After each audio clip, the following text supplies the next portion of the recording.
The University of Chicago was a founding member of the Big Ten, and they were a powerhouse with 2 claimed national titles. But in 1946, they left the conference for good because their president was convinced that athletics were a dangerous distraction from academics. Today, I've brought them back to college football, though, where they'll be rejoining the Big Ten once again. But I have some restrictions, like only hopping into 3 regular season games a year, and only being allowed to recruit in Illinois and Michigan, making it really hard to rebuild a 66 overall team. Our only goal is to win a real national championship by the end of the video, and just taking a quick look at this starting roster, I think we know what our real focus needs to be in season 1. I mean, we have a 64 overall at quarterback, there's no reason to try to improve him, and our halfback room gets even worse, so we'll definitely focus in on those 2 positions along with anything else we can fill like linebacker. At least in the state of Illinois, there are somehow some 4 stars that would consider our school. It's probably only because we're a part of the Big Ten. Since looking at our school grades, that's literally one of the only good things we offer. After scouting a bunch of different quarterbacks, I was finally able to find a couple that were gems. We have 2 to choose between, but I'll probably just go after both of them. Maurice Duarte is one of the best 3 stars I've ever found, though. He is platinum field general as a freshman. But the halfbacks to choose between are a little bit more limited in Illinois. The best I ended up finding was Avery Sneed. He is 88 speed with platinum road dog, and then after that, we're just going to go after a bunch of different 4-star recruits, hoping for the best. But we don't have very many recruiting hours to spend, and it's not like we're going to win a lot of games. To make the Big Ten even harder, I threw Notre Dame in here to get it up to 20 total teams, and our non-conference schedule doesn't begin until week 11. So all I can really be successful at is recruiting, and as you can see, the only good things we can convince players about is proximity to home, our conference prestige, and playing time. I decided to sim our first few games, and we got demolished in every single one. And I might be a little bit delusional, but I feel like we could put up a fight against 1-3 Wisconsin. Their road to the championship definitely isn't happening this season, and it's about time I took the field with the Maroons. I mean, how bad could this team be? I know it's a 66 overall, but we could pick up this 3rd and 8. Or maybe not, and right after the play, our quarterback acted hurt. David Sams has stayed out there on the field, though, competing throughout this first half, and we're only down by 9 points. If anything, we all know that it can only go up from here. But having no offensive line has really hurt us, even though our defense has done a pretty good job. Holding them to a field goal here would be absolutely massive if we could just pull it off. And somehow this game's still not over, though they hit the field goal. Now, will we be able to get open? Probably not. We haven't all day. So I'm not surprised it's 4th and 16, where we need enough time to get this throw out, and instead we fumbled. Yeah, it's about to be a very long season and rebuild with this team. That's kind of what I get, though, for throwing Chicago back into the Big Ten. And this team is so bad, we're not even in the top 18, so we don't even show up on that last screen. Like I said, recruiting is what we're going to have to worry about. We're about to get both of those gym quarterbacks. We already signed halfback Avery Sneed. And then to my surprise, we're kind of holding our own in some of these battles for the 4 stars, but I bet it's because we can promise a ton of playing time. That or proximity to home is clearly one of the main things that these players want. But if we want to close out on these guys, we're going to have to boost up some of our recruiting things, so I'm going to see if we can now put extra hours on defensive linemen. I also really want that receiver, so I'm going to at least make it so recruiting actions give a little bit of a bonus. And the reason for that is Nicholas Chestnut, who we're in the lead for, comes in with a shocking 95 speed. As we sim through more this season, I'm thinking that we'll get at least 1 or 2 4-star recruits. Unfortunately, though, it turns out that we did lose Macklin to Illinois at the last second. So at least we found our quarterback with Maurice Duarte, assuming his skill caps are good, because Platinum Field General is so overpowered. By week 10, I hate to break the news, but we still haven't won a single game. We're sitting at 0-8 right now. So of course, we're all the way down here at the bottom of our conference. We also didn't sign the 95 speed 4-star receiver, but we did get our first 4-star with Terrence Stanford, so I'm thankful for that. At least for the first few years, it looks like Illinois is going to get most of the good prospects from us, but Northwestern's not competed much in recruiting. Both of those are in the state, but only one of them's been an issue in recruiting so far, and I guess it's time to just find whatever other 3-stars we can. I don't really see a purpose in hopping into any other games this season, but I think we have to try and win one, so we're going to play senior night against Akron at home. This is a 74 overall team that we're facing off against, so it's not like they're great. On 3rd down, we are going to pick it up with the drag, but just a few plays later, it's 3rd and 10 again, and this time around, we're going to make the catch. We're actually moving it down the field pretty well, which is all I wanted. I wanted this team to have a little bit of success, but we're not going to pick up this. And I think what we should do is just kick our field goal and lean on our defense in this game. It turns out I couldn't have made a worse decision. We're going to lose this one by 24. And I thought we were about to compete with them the way we opened up that first half, but things always get worse in the second. There's nothing positive I can even say about this team. We lost our final game of the season to Miami, Ohio 44-7, and look at these stats from David Sams. For the entire season, he threw 19 interceptions to just 6 touchdowns, and nobody could average more than 2.8 yards per carry. The only position group I can even give a little bit of credit to is our receivers, because all of them are either sophomores or freshmen. And we need them to improve because at the moment, just looking at the players we've gotten to commit, none of them are receivers. We were so bad defensively too that most of our players are just lining up to transfer. And I just want to sign some 3-stars in peace, but Michigan has to come out of nowhere. If you look at the Big Ten standings, we're not going to be there, and we might not be there for a while. But I have a new strategy I want to test out when it comes to coordinators, so I'm going to fire both of these guys. All I wanted to do was sign some recruiters, but after looking through 12 coordinators, not a single one was a recruiter. I'll be patient. I'm not going down the motivator or tactician pathway in this video. And on early national signing day, we can finally see what Maurice's dev trade is. I need this to be better than impact. To make matters worse, we have star dev on our other QB who has far worse stats, and then we also have star dev on this 4-star defensive tackle, but besides that, I don't think we're finding it on any other player. All I'm gonna say is this is probably one of the worst starts I've had to a rebuild ever, and the computer just hired coordinators for me because I never found a recruiter to hire. I didn't want motivators. I've heard that without them, your players progress about the same. But that's what we've been given, and Utah won the national championship. If they can do it, so can we. I doubt any of these players actually leave the school. But never mind, I take that back. A couple of these players would probably end up starting for us, and we have no chance to convince them to come back. I was hoping the transfer portal could potentially help us out, but there's only 5 players we're even allowed to go after, and only one of them's from Illinois or Michigan. All I can say is at the moment we barely have a top 50 class, and I'm about to go crazy, like 2022 Texas A&M crazy in recruiting. There are still some high schoolers from the states we can recruit in that I'm able to send the house on, and I'm going to be very disappointed if this class doesn't have at least 30 players in it by the end of this period. Now, I do wish this committed screen wasn't bugged out in the regular season, but it is here in the off season. But I've only seen that screen once, so in the final week of the transfer portal, we only have 12 players committed. You all are about to see the power of having a first place lead, which means a player automatically walks onto your school though, and take a wild guess at how many players we were able to actually bring in. I'm not gonna lie, there were some misses like this transfer halfback that we couldn't get, but we went from having 12 players signed to 27 players signed, and that gets us up to the 43rd best class in the country. Now, the quality of players is probably not going to be the best because we're not a great school even though we're in the Big Ten and we can only recruit out of 2 different states, but I was still able to find a couple hidden gems like this athlete, and I'm sure there's going to be a couple more of those hidden throughout this as well, like this tight end. I even accidentally signed another quarterback with star development. I don't even know what his stats are, but he's actually the highest overall player we have available. He has 90 speed, so he might turn out to be our quarterback of the future. We're going to have to make a decision on what to do with these 3 freshmen, and I think I'm going to move at least one of them to another position. McGeo has star dev, and he's going to play wide receiver. It turns out this other athlete with star dev has 92 speed. It says physical, so I thought we'd put him at receiver too, but he's actually a 70 overall corner at 6'4". I didn't realize how many free safeties we signed either. We currently have 8 of them on the roster, so we're going to have to move some of these players around as well. Now, with training results, I'm expecting this to inflate our team overall quite a bit. We're up to a 75. We all know that's pretty false. There's only like 6 or 7 players above a 75 on here, and this is why I don't leave the Coach XP speed setting on normal. I'm not sure if it's a bug or what, but all of a sudden we have 230 coach points to spend. We're level 26, and I don't think that's realistic since we just went 0-12, so I'm going to leave 150 of them to spend throughout the rest of this rebuild. That still allowed me to do some amazing things with this recruiter skill tree. We're going to be able to put a lot of hours on a lot of positions now, and while encouraging some players to transfer, I just realized the 4-star defensive tackle we signed is 75 overall. I think there's some exciting pieces to be excited about with this team, which is good because there's so many top 10 programs that are a part of the Big Ten, and it's just going to take a while for certain players to improve, which is why we need to choose the starters correctly. Now, at quarterback, we accidentally stumbled into this kid. His skill caps don't look the best though. He can't improve that much more. So Maurice Duarte with Platinum Field General could still be a better option, and his accuracy can go up a lot. Yeah, I'm going to start Maurice. This could be the wrong move since Dontrell has star dev while he only has impact, but I think it's what we have to roll with. And at least this season, some of our non-conference games come in the middle of the Big Ten schedule, though we still have 9 Big Ten games to play, which means we're going to lose a lot. There are certain positions like quarterback that we're not going to have to worry about replacing this year, though. We can now focus on offensive linemen, maybe get some faster receivers, and especially focus on defensive players like corner. But who we go after also depends on what's available in the states of Illinois and Michigan. It seems like there are 4-stars we can try to get again, but there's no guarantee we're going to actually land them. There's even this 5-star from Detroit. I highly doubt we're going to get the left guard to come to our school, but these are the players that we're going after. A lot of gyms and some wide receivers, which could work out for us if we get them to actually come here. And surprisingly, the 3-star receiver's better because he's 6'2" with 95 speed. Our season is not going to start easy though. We have to go on the road at number 7 Notre Dame, and we were always going to get blown out, out, so I just simmed it, but we might have a chance against Maryland. My only goal for this season is just get one win with this team. I can't go 0-12 again. And I think it's time we pull out the throwback jerseys, even though these are absolutely hideous. We have a new starting quarterback out there on the field. It hasn't made much of a difference yet, but as we approach the end of the first half, he's definitely had a couple of really good moments, and this would put us into field goal range. It was dropped though, so we're gonna have to make a super quick read, just go down, call a timeout. And my dumb self didn't realize we had no timeouts remaining. Let's just say that was the closest this game would ever get. Our defense has a lot of work to do, but Platinum Field General on a quarterback is pretty useful to know what coverage they're in. Sometimes you'll only see it for like a second, but I could see it helping us big time later on. And here's a perfect example. It just told me they're running cover 2 right here, so we're gonna have a route pull down that corner, and we're gonna get one more touchdown with Duarte. I think there's like a 25% chance of it telling us their coverage, but that's gonna make such a big difference later on. So in 3 seasons, whenever this roster's way better, we'll see how we're doing. I know we're gonna lose those games, but we might be able to pick up some huge recruits. And the only issue is I'm not sure switching over from sending the house to hard sells are even gonna be worth it, because these are not great school grades. It feels like almost everything's a D besides our conference prestige, playing time, and proximity to home still. But it should be that way, and a week later, we've already signed the 95 speed receiver that's also a gem. Max Harris is going to become the first player that I can actually hard sell because he has an A grade for 2 of his motivations. And for everybody else, I think I just have to lean on schedule and visits and really hoping that we're able to pull off some huge wins. I feel like Cincinnati's another chance for us to pick one up, but I ended up skipping over it because I want to play against Akron and then also against Minnesota. The Zips are just a 76. They're on our level. So I don't think it should be any surprise that we've dominated this game so far, and we're stepping up trying to make it a 21-3 lead. We should be able to get in, though they've gotten us to a 3rd and goal, and we're just going to have to try to truck it. That was the right read with the speed option. Now we're hitting the gritty. But our offense is very inconsistent, so they scored the next 20 points in this game. We don't really have the speed to beat people deep at the moment, and not creating much separation either. But for a converted quarterback to receiver, Kenyon's been pretty good so far, and we got to get that out. To start this 4th quarter, we have got to get them off of the field, and they're throwing it straight to us,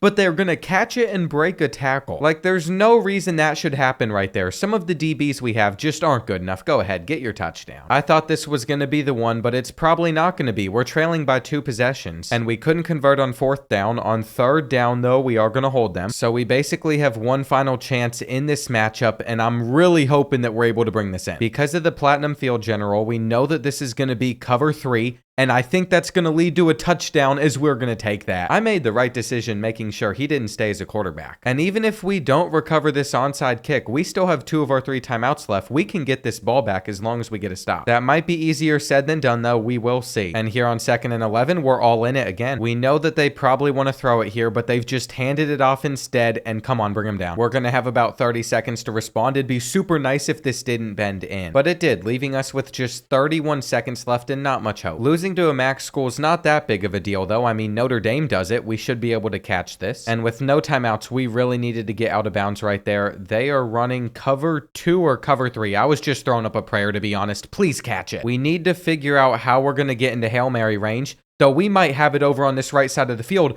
Number 11 was pressing Scooter Page, and Scooter Page is in the end zone. I'm not sure what type of coverage they thought they could run on him, but he just went right by. And it was apparently cover 6. It's always broken in this game. I know I've said that in previous videos. There's a reason I don't call it. It doesn't work the way that it's supposed to. Because if you run cover 2 right there, the deep safety is going to still get back to that. Even though we just had such a huge win for us, Zach Henderson chose Michigan State. He didn't even come on his visit next week against Minnesota. And it looks like the Spartans are about to take this 4-star from us as well. I'll schedule him for a visit next week against USC. With that in mind, I guess we'll just skip past this, which resulted in us losing another game, but I'm not too surprised. I also no longer have any interest in even playing against the Trojans because Michigan State took this wide receiver from us, and then they took this player that was supposed to come on a visit. Illinois stole this quarterback, and I guess I should still be happy that we got 2 4-stars to commit to our defense, but I know we're losing at least this 4-star to either Cincinnati or Missouri. We swung and struck out on players we had no business going after in the first place, which is going to really hurt this recruiting class. We're basically just starting all over, going after only 3 stars because that's all that's left in the states we can recruit in, and I'm not able to scout them either because we have limited hours. What's crazy is the next week, somehow Max Harris didn't commit even though we fully filled up both of these bars. So as time went on, I was prepared to be pretty salty, but he did choose our school in the end. After getting our backs blown out by USC, we did beat Rutgers on the road, so that makes us 2-6. But if we want to stay bowl eligible, we have to make sure sure that we take down Eastern Michigan. And I was gonna play it, but then I accidentally hit Advanced Week instead. Luckily, this popped up. It's our first Big Ten Offensive Player of the Week. Scooter Page went nuts. So we're 3-6 going into this Wisconsin game, and they're coming in at an 84 overall. What I've started to learn, though, the more that I play with this team, is we really do need all those 4 stars on defense, because no matter what we do offensively, we can't keep up. Scooter Page has actually been going off. And Maurice Duarte's completed 203 passes this year, but I have a feeling when we look at his final season stats, they're not going to be too good. What's weird is with all these 3 stars in recruiting, we have basically no competition, so next season maybe that's what I should be going all in on from the start. And after losing to Washington to end the regular season, we're facing 3-8 Michigan State. They've been just as bad as us, as we're currently sitting at 18th in the Big Ten. But then they went out and dropped 47 on our defense. Somehow though, we were tied for finishing at the bottom of the Big Ten. This is why UCLA should have just stayed in the Pac-12. Now I knew I wasn't going to be happy looking at these season stats, but I am disgusted. 29 interceptions from Maurice Duarte is bad. The thing is, we kind of knew it was coming too though, because his accuracy still has to go up so much. We were trailing by so much in most games as well, so we're not going to have a rushing attack. But we sure did put up some receiving numbers, and Scooter Page is at the top of that as a 1,000-yard receiver. He's a junior as well, so we're going to have him back for another season, but even though he seems fast, at the moment he only has 88 speed. We've also earned 10 more skill points. I'm not sure if there's anything I really want to spend them on, but I think we should open up the tactician tree. We're staying at 150, so there's nothing I can improve at the moment, but as we gain more throughout the offseason, we should be able to boost certain stats. I also feel like I have no choice but to keep these coordinators around because their levels have jumped up a ton. They're good at so many different things. And it's because when you level up as a head coach, your coordinators do as well, so whenever we had that big jump, they did as well. What this means is for the time being, we're going to have to go after 3 stars because we're not bringing in any recruiter coordinators and our school grades are still awful. I am proud though of how this recruiting class has recovered. Now that we've made it to early national signing day, you'll see that we've gotten 14 players. And I'm not sure if any of these guys are even going to have good dev traits, but I found a star at cornerback, so that's a pretty good start. We're also going to have a star with this 4-star center and a star with this linebacker. As for the national champion, it is Florida State. They've rebounded back from whatever's going on this season in real life. And even though we went 3-9, nobody wanted to transfer out, but we're losing a couple of decent players to graduation. I should have never dissed David Sams. 19 interceptions to Maurice Duarte's 29 isn't that bad. But that was my decision to not start the senior, and there's a 4-star transfer we can go after from Illinois. This is a good start to the transfer portal. It looks like that's the only option we have from the state. And Michigan had the #1 player, but of course he's not going to be interested in our school. With some extra hours available, what I've been able to do is scout some of these 3 stars we were going to sign, and since they're bust, we're going to remove them from the board. I decided it was best to just focus on a couple of players during the transfer portal, getting the 4-star receiver to commit. And we're only going to bring in 18 players with this class, but I feel like it's a bit higher quality. It finished higher than 43rd, which is better than what we had last year. And there isn't as much depth to it, but 4 stars is a huge addition, and then having no 2 or 1 stars is also a big deal. With these training results, we've shot up 7 overall, so going into year number 3, we might be able to compete a little bit better than we have been. But to my surprise, Maurice Duarte is still 5 overalls behind Dontrell, so we might need to switch up our quarterback as well. This is going to be hard to do. We're going to have to break down each player's stats. It seems like Dontrell's accuracies are kind of capped out around this 85-90 range, whereas Maurice, who remember has Platinum Field General, is still able to gain 4 more skill caps in this area, and I think that'd get him some better stats with accuracy. Unfortunately though, he's not going to unlock a lot of his physical abilities because stuff like his speed can't go up much more. But these 2 guys are basically the same player, and I still want to roll with Maurice. It might also be time to start looking at other quarterbacks if we have a chance at landing them, and this is a 4-star in Illinois, the 40th best player in the country. Randy Days, I really hope you're not a bust, but you are. That just hurt it so much. I guess it is what it is. Our coordinators have jumped up so much more because we jumped up to a level 37, by the way. So we have an extra 100 coach points to spend, and you know that I'm going to do that down here in Tactician. Now our QBs, our entire defense, and all of our receivers are going to be even better. But again, we're 2 seasons in and I've won 3 games. I should not be a level 37 from a level 1. With the normal XP setting, I think you should be around like a 15 by now. And about every month in a rebuild, I try it to see if EA fixed the bug, but it still hasn't happened. They've done a pretty good job fixing most of the broken things in the game, but there's still things that do need addressing. I am going to redshirt Dontrell here because even though I have found a few really good quarterback gyms we can go after, especially Jalen Hops with his 91 speed, there's no guarantee they're going to commit or their skill caps are going to be good. Like I said, it's clearly going to be a struggle to get him, but we can put up to 75 hours on certain positions now, so if we can't get 4 stars still, that's just our own issue. I feel like our board's solid, and I am going to address this because I have still seen comments about it. The way you put more hours on recruits is you get to tier 3 with the recruiting tree, and you have to do it for each position. Head coach adds 15 hours. If a coordinator has it, like tier 3 for quarterback right here, you get 10 additional hours. Theoretically, if your head coach and both your coordinators have tier 3 for always be recruiting on a certain position, you can put up to 85 hours a week on a player. That blows my mind, but now we're starting the season hosting Central Michigan. We should be able to sim this, but I just want to make sure we start the season right and our receivers are finally getting a little bit of separation. Now, I will say we lucked out that he transferred here, but I'm sure Pugh won't be the only 4-star transfer that ever comes to our school, and that's a great throw. We can't seem to close any games out though. We find ourselves down by 2 with 3 minutes left, and if we can't pick up this 3rd and 8, we're going to have to settle for a field goal. Juszczyk catches it, and he's not going all the way. This is very hittable though. We just have to make sure that it is going to actually stay in the posts, and it did, but now we have to be able to get them off the field on 4th and 3, and I just couldn't get over to that in time. I knew exactly where it was going. They're about to score a touchdown against us. Now, they're probably just going to keep on handing it off now that they're down on the goal line, so we can run commit, but it gets a bit riskier on 3rd and goal. Are they actually going to hand it off again? They did. We wrapped up. All right, all they're going to do is settle for 3.